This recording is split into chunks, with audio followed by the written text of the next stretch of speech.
আসসালামু আলাইকুম। প্রিয় দর্শক, আমাদের পররাষ্ট্র প্রতিমন্ত্রী মিস্টার হুমায়ুন কবির তার দ্বৈত নাগরিকত্ব নিয়ে একটা প্রশ্ন উঠেছে এবং এই প্রশ্নটা এখন আমার তো মনে হয় একটু লেজে গোবরে পরিস্থিতিতে পড়ে গেছে।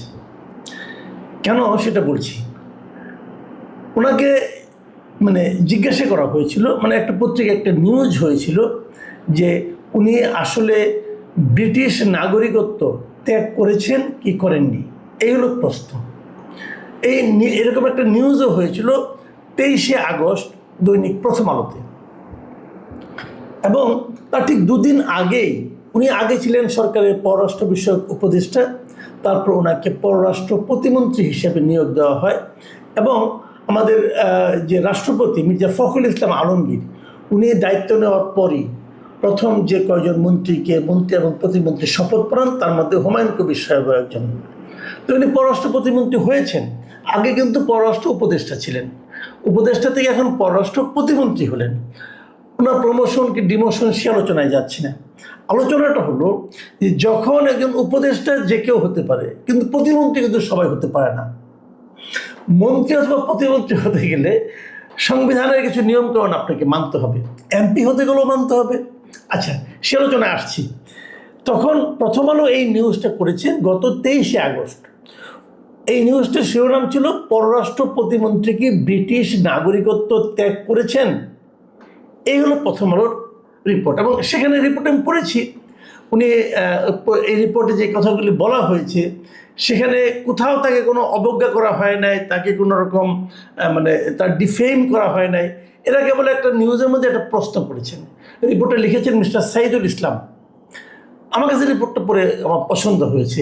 উনি কি লিখেছেন আমি একটু আপনাদের পড়ে শোনাই। উনি এই পররাষ্ট্রমন্ত্রী সম্পর্কে লিখেছেন, এই পররাষ্ট্র প্রতিমন্ত্রী সম্পর্কে, সিলেটে জন্মগ্রহণ করলেও মাত্র 2.5 বছর বয়সে পরিবারের সঙ্গে হুমায়ুন কবির পাড়ি জমান যুক্তরাজ্যে। সেখানে তিনি বেড়ে ওঠেন, নেন উচ্চশিক্ষা। যুক্তরাজ্যের লেবার পার্টির রাজনীতিতে যুক্ত ছিলেন তিনি। এক পর্যায়ে যুক্তরাজ্যের নাগরিকত্ব নেন তিনি। পররাষ্ট্র প্রতিমন্ত্রী হওয়ার পর প্রশ্ন তৈরি হয়েছে হুমায়ুন কবির বিদেশি নাগরিকত্ব ত্যাগ করেছেন কি না। উনি যে যুক্তরাজ্যে গিয়েছেন জন্মের পর 2.5 বছর বয়সে, তারপর থেকে উনি যুক্তরাজ্যেই আছেন, ইংল্যান্ডে আছেন আর কি। এবং সেখানে থাকাকালীন তো ওখানকার নাগরিকত্ব নিয়েছেন, এত বছর ধরে এখানে আছেন। ভদ্রলোক কিন্তু ভালোভাবে বাংলাও বলতে পারেন না, দেখলাম তো। উনি সিলেটি বলতে পারেন আর ইংরেজি বলতে পারেন। যাই হোক, তবুও তাকে আমার দরকার। আমার সরকার প্রধান ওনাকে উপদেষ্টা বানিয়েছেন, এবং উপদেষ্টা বানানোর পর উনি কী কী কাজ এর মধ্যে করেছেন সেগুলো আমরা টুকটাক দেখেছি। যাই হোক, সে আলোচনায় আর আমরা যেতে চাচ্ছি না। সরকার যখন গঠন হলো ফেব্রুয়ারি মাসের 17 তারিখে, তখন ওনাকে সরাসরি এই প্রধানমন্ত্রীর পররাষ্ট্র বিষয়ক উপদেষ্টা বানানো হলো। উনি ইংল্যান্ডে ছিলেন, উনি বাংলাদেশে এর আগে এসে বিএনপি করেছেন, জেল খেটেছেন, অথবা অনেক ভোগান্তির শিকার হয়েছেন, অথবা অনেক হয়রানির মুখে আওয়ামী লীগ সরকার তাকে অনেক হয়রানি করেছে। এ ধরনের কোনো খবর আমরা আসলে জানি না, এবং এই ভদ্রলোককে আগে কখনো আমি ওইভাবে নামও কখনো শুনিনি। দলের জন্য ওনার কত বিশাল অবদান সেটাও অবশ্য আমার জানা নেই। যাই হোক, তারপরেও প্রধানমন্ত্রী মনে করেছেন যে কোনো কারণে হোক যে এই ভদ্রলোককে ওনার দরকার দেশের পররাষ্ট্র মন্ত্রণালয়কে অথবা পররাষ্ট্র বিষয়ক নানা কর্মকাণ্ডকে গতিশীল করার জন্য। ঠিক আছে, উনি করেছেন, উপদেষ্টা করেছেন, তারপর উনি ওনাকে প্রতিমন্ত্রী করেছেন। কিন্তু সমস্যাটা হলো, আপনি যখন প্রতিমন্ত্রী হবেন তখন আপনাকে কিছু নিয়ম মেনে চলতে হবে।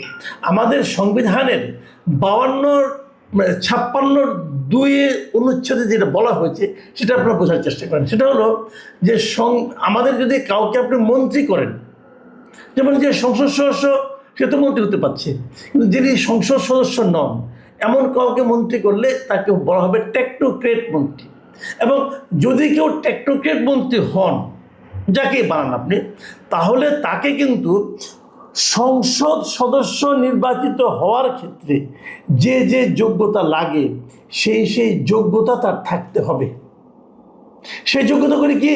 সেই যোগ্যতা হলো, সেই যোগ্যতাটা আপনি পাবেন আমাদের এই সংবিধানেরই 66(2) গ অনুচ্ছেদে। সেখানে স্পষ্ট করে বলা হয়েছে যে কোনো ব্যক্তি সংসদ সদস্য বা এমপি নির্বাচিত হওয়ার এবং পদে থাকার অযোগ্য হবেন যদি তিনি কোনো বিদেশি রাষ্ট্রের নাগরিকত্ব অর্জন করেন কিংবা কোনো বিদেশি রাষ্ট্রের প্রতি আনুগত্য ঘোষণা বা স্বীকার করেন। মানে উনি যদি কোনো বিদেশি রাষ্ট্রের আনুগত্য ঘোষণা করেন বা স্বীকার করেন কিংবা ওই দেশের নাগরিকত্ব গ্রহণ করেন তাহলে উনি এমপি হতে পারবেন না, মানে এমপি ইলেকশনই করতে পারবেন না। তাহলে যে লোক এমপি ইলেকশন করতে না পারবেন, আমাদের এই সংবিধানে বলা হয়েছে 56(2) অনুচ্ছেদে যে তিনি মন্ত্রীও হতে পারবেন না, টেকনোক্র্যাট মন্ত্রীও হতে পারবেন না।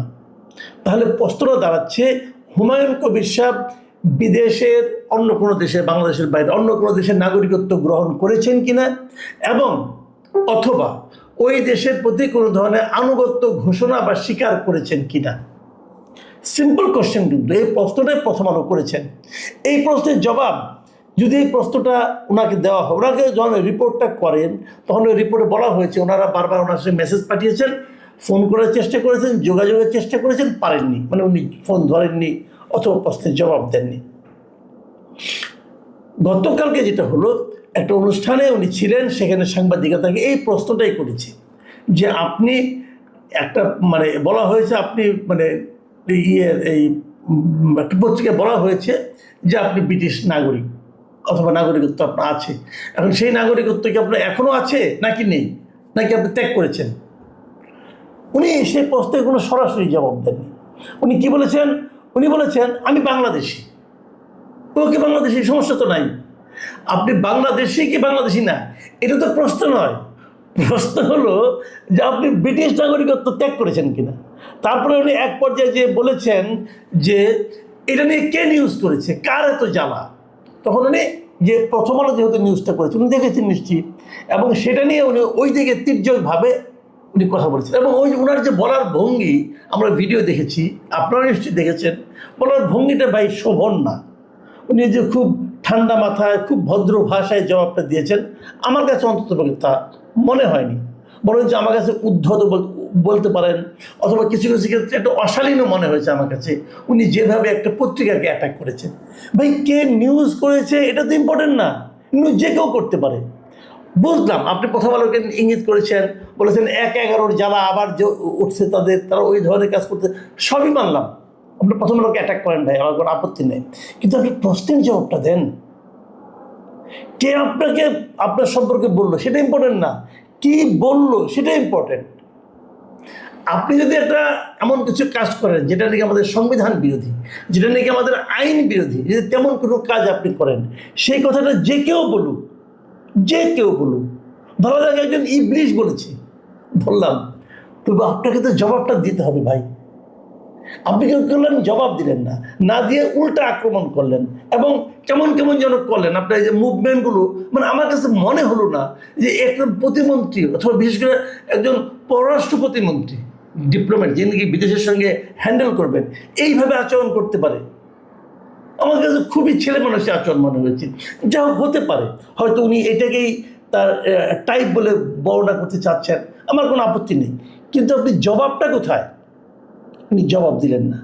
এরপরে দেখলাম অনেককে নানাভাবে ইনিয়ে বিনিয়ে, সরকার আইনমন্ত্রীকেও দেখলাম নানাভাবে ইনিয়ে বিনিয়ে উনি বলার চেষ্টা করেছেন যে উনি আইন মেনেই শপথ নিয়েছেন, হ্যান নিয়েছেন, তেন নিয়েছেন। ভাই এত কথা তো শুনতে চাই না। আইনমন্ত্রীকে রিকোয়েস্ট করবো, ভাই আপনি এত আলাপের দরকার নেই তো, স্ট্রেট বলেন যে উনি ব্রিটিশ নাগরিক নয়, সমস্যা এটুকু বললেই তো হয়ে যায়। এত সিম্পল এক শব্দের উত্তর যে আমি ব্রিটিশ নাগরিক না, হয়ে গেল।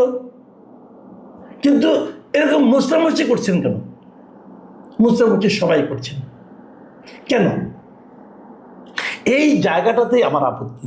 আপনারা জানেন প্রিয় দর্শক, আমি শুরু থেকেই, অনেকদিন আগে থেকেই একটা বিষয় নিয়ে আমি বারবার আমি বলে আসছি, সেটা হলো যাদের দ্বৈত নাগরিকত্ব আছে, ডুয়েল সিটিজেনশিপ আছে, অথবা যাদের বিদেশে দিনের পর দিন অবস্থানের সুযোগ আছে, তাদেরকে দয়া করে আল্লাহ আস্তে তাদেরকে দেশের কোনো গুরুত্বপূর্ণ নীতি নির্ধারণী পদে বসিয়ে না।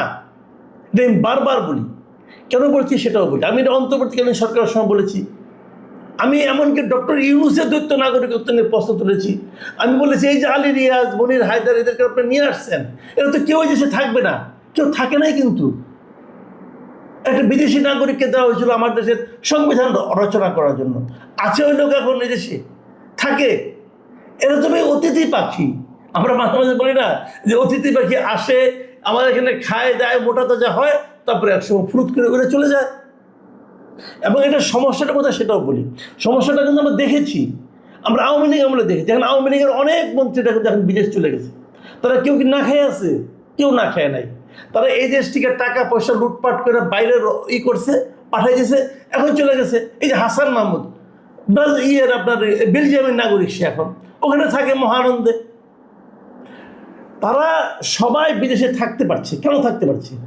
ওদের থাকার বৈধতা আছে বলে থাকতে পারছে। অনেকে কানাডার নাগরিক, অনেকে আমেরিকার নাগরিক, অনেকে ইংল্যান্ডের নাগরিক, বিভিন্ন জায়গার তারা নাগরিক হয়ে গেছে। তো এই লোকগুলিকে আমি কিন্তু আওয়ামী লীগ আমলেও অনেকে বিদেশি নাগরিকত্ব নিয়ে প্রশ্ন তুলেছি। কিন্তু এটা হচ্ছে এখানে, এটা যেন খুব সহজ ব্যাপার। এবং একটা কথা বলে না গ্রামে যে মানুষ ঠেকে শিখে, কিন্তু আমার মনে হয় কেন জানেন, আমরা বোধহয় ঠেকেও শিখি না। আমরা এই যে দেখলাম যে চোর গেলে বুদ্ধি বাড়ে বলে না, আমাদের চোর গেছে কিন্তু বুদ্ধি বাড় নাই, আমরা সেই কাজ আবারও করছি। কেন আমরা দেব দায়িত্ব? আমাদের আরেকজন আছে যে বিডার যিনি চেয়ারম্যান, উনি আবার দেখি প্রতিদিন 2 দিন পর প্রমোশন পান, উনিও প্রতিমন্ত্রীর মর্যাদায় আছেন, আশিক চৌধুরী সাহেব, উনিও কিন্তু ব্রিটিশ নাগরিক। তো আমার দেশে বৈদেশিক বিনিয়োগের আমদানির জন্য আমাকে ব্রিটিশ নাগরিকের উপর নির্ভর করতে হবে কেন? কেন করতে হবে? আমার দেশে আর লোক নাই। আর উনি আসার ফলে উনি তো সেই তত্ত্বাবধায়ক অন্তর্বর্তীকালীন সরকারের সময় থেকে সে এই দায়িত্ব নিয়েছে, বিনিয়োগ আনতে পেরেছে। ভাই, বিনিয়োগ আনার সঙ্গে আপনি কোন দেশের নাগরিক এটা নির্ভর করে না, নির্ভর করে দেশপ্রেম। দেশপ্রেম আপনার যে সন্দেহের মুখে, আপনার দেশপ্রেম সন্দেহের মুখে, এটা প্রমাণের জন্য অত কিছু দরকার নাই। যেই দিন আপনি অন্য একটা রাষ্ট্রের আনুগত্য স্বীকার করলেন, যেই দিন আপনি ওই দেশের নাগরিকত্ব গ্রহণ করলেন, সেই মুহূর্তে প্রমাণিত হয়েছে যে আপনার দেশপ্রেম অন্যদের চেয়ে কম অথবা সন্দেহযুক্ত। হ্যাঁ, অনেকে আছে দেশ থেকে রাজনৈতিক কারণে চলে গেছেন, মার খেয়ে চলে গেছেন, জীবন বাঁচাতে চলে গেছেন। তারা তো ওখানে যে রাজনৈতিক আশ্রয় নিয়েছেন। আপনি রাজনৈতিক আশ্রয় তো নিতে পারতেন, আপনি রাজনৈতিক আশ্রয় থাকতেন। আপনি নাগরিকত্ব নিচ্ছেন যখন, তার মানে কি আপনি ওই দেশটাকে ভালোবাসছেন। আপনি আপনার দরিদ্র, দেখতে কুৎসিত সেই মাকে ত্যাগ করে কোনো একজন সুন্দরী মহিলাকে এখন মা ডাকা শুরু করেছেন, ধনাঢ্য সুন্দরী মহিলাকে মা ডাকা শুরু করেছেন। আপনি খুব চালুমাল, কোনো সন্দেহ নাই। কিন্তু আমার আপনাকে দরকার নাই রে ভাই, দরকার নাই। এই জায়গাটায় শক্ত হতে হবে। পৃথিবীর অনেক দেশ আছে, আমি কিন্তু যারা দ্বৈত নাগরিক তাদেরকে কিন্তু আমি অবহেলা করছি না, তাদের ব্যাপারে আমার কিন্তু কোনো আপত্তি নাই। ভাই, আমার নিজের 2 ভাই আছে আমেরিকান নাগরিক, কাজে আমি ওটা আপত্তি করছি না। আমার 2 ভাইকে কি আমি খারাপ বলি নাকি? খারাপ বলি না। তারা এই দেশের জন্য কি তারা কোনো কন্ট্রিবিউশন করতে পারবে না? পারবে, কন্ট্রিবিউট করবে, তাদের কন্ট্রিবিউশন থাকবে। অনেক লোক আমার দেশে বিদেশ থেকে টাকা পাঠাচ্ছে, তাদের অর্থ দিয়ে কিন্তু আমরা চলছি, এটাতে আমার কোনো আপত্তি নাই। কিন্তু আমার প্রশ্ন হলো, ওই রকম লোককে দেশের গুরুত্বপূর্ণ নীতি নির্ধারণী পদে বসানো যাবে না। ওনারা আসবেন, ব্যবসা বাণিজ্য করবেন, এখানে ইনভেস্ট করবেন, আমার কোনোটাতেই কোনো আপত্তি নাই। ওনাকে আমরা পুরস্কৃত করব, কোনো সমস্যা নাই। কিন্তু ওনাকে মন্ত্রী এমপি বানানো যাবে না। উনি হয়তো ভালো, কিন্তু এই সুযোগে অন্যরা যে সুযোগ নিচ্ছে, কিছু ধান্দাবাদ লোক যে সুযোগ দিচ্ছে, এটা থামানোর জন্য এটা প্রয়োজন। তো আমার পররাষ্ট্র প্রতিমন্ত্রী উনি তো জবাব দেন না, উনি মুসামসি করেন। এত তেনা পেঁচানোর তো দরকার নাই ভাই। আপনি স্টেট হয়তো বলে দেন যে আমি ব্রিটিশ নাগরিকত্ব ত্যাগ করেছি, হয়ে গেল, হয়ে গেল। আর বলতে গেলে সত্য মিথ্যা বের করা কিন্তু জটিল কিছু না, কাজেই উনি বলতে পারছেন না। এটা নিয়ে সমস্যা। আমি সরকার প্রধানকে বলবো, আপনি যদি ওনাকে ভালোবাসেন, ওনার মতামত দিতে চান, তাহলে উপদেশটাই রাখতেন। অথবা যদি উনি আসলেই ত্যাগ করে থাকেন, নিশ্চয়ই আপনাকে বলেছেন, তাহলে ওনাকে বলেন যে উনি যে ব্রিটিশ নাগরিকত্ব ত্যাগ করেছেন সেই প্রমাণপত্রটা জাতির সামনে তুলে ধরুক। কিন্তু মনে রাখতে হবে, সেই ত্যাগ করার কাগজ কিন্তু 21 তারিখের আগে হতে হবে, কারণ উনি 21 তারিখে শপথ নিয়েছেন। এখন ত্যাগ করলে হবে না, আগে ত্যাগ করেছেন কিনা পারলে ব্যাকডেটে দেখান। তো ব্রিটিশের আইনে ব্যাকডেটে দেখানো কতটা সহজ হবে আমি বলতে পারবো না। প্রিয় দর্শক, আমরা আশা করব এই বিতর্কের অবসান অথবা নিরসন খুব শিগগিরই হবে। এখন এ পর্যন্তই। আল্লাহ হাফেজ।